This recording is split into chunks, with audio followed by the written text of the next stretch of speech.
All right, eNCA reporter Zikhona Tshona attended Motsoeneng's media briefing in Auckland Park a short while ago. She joins me now live.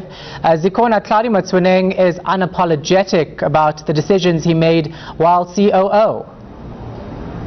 Well, certainly, Shahan, what has been one of the longest press briefings I've certainly attended in my time as a journalist. The briefing was set to start at about 11 o'clock this morning, but we're still here around this time. It ended shortly, about 5 minutes ago. Hlaudi Motsoeneng reiterating that he was more than qualified to occupy that job as COO at the SABC, and also saying that he made some crucial decisions there that grew the entity financially, as well as in other ways in terms of bringing South African content onto the SABC, as well as with his 90% quota rule for radio, pleasing artists, and also educating the country in South African music and as well as South African languages, because we know that with those with that music playing on those platforms, people are able to engage more with what the country has to offer.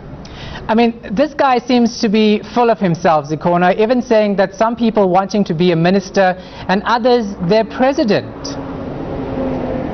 It was a praise party, Shahan. From when we arrived this morning, the friends of Hlaudi, who organized this press briefing, were singing songs praising him, saying they were wanting him back at the SABC, saying there's nothing that can defeat Hlaudi. They trust him. They know that he will deliver for them. Also, when he took to the podium, his first words were, "As I've always said to South Africa, there can only be one Hlaudi Motsoeneng, and that is me." So certainly a very brave man, very courageous, very arrogant it may seem, because he's saying that thousands of South Africans, in fact millions of South Africans, would vote for him should he start his own political party and run for presidency. He said about 20 million South Africans would vote for him because they want him to be a minister or a president of this country.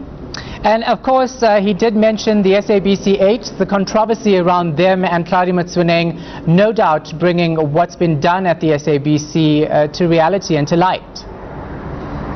He's saying they haven't won the fight, that they in fact lost in everything, because he did try to talk to them while he was at the SABC. He said prior to the elections, he called a meeting with the political team to say all he wants from the SABC journalists, producers, and whoever else is in charge of the on-air product is good quality. It doesn't matter which political party that they support themselves personally, but what he wants from them is good quality that is going out there. But he's shunned them down, saying they mean nothing in his fight. They've lost the battle, and in fact he's not even concerned about them, because in fact he's also described them as sellouts, saying he supported staff while he was at the SABC. He supported them financially. Even a journalist that was at the briefing challenged him to say, right now the entity is struggling financially, and I'd like to assume that you contributed to that. What would you say to that? And he stood up saying that, in fact, when I was at the SABC, I supported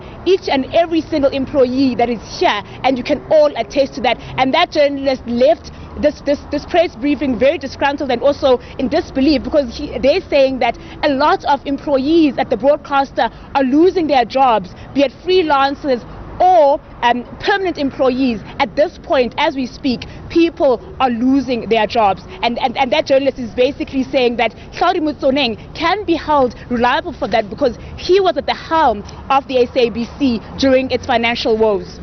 All right, thanks very much for that. Appreciate it. eNCA reporter Zikhona Tshona.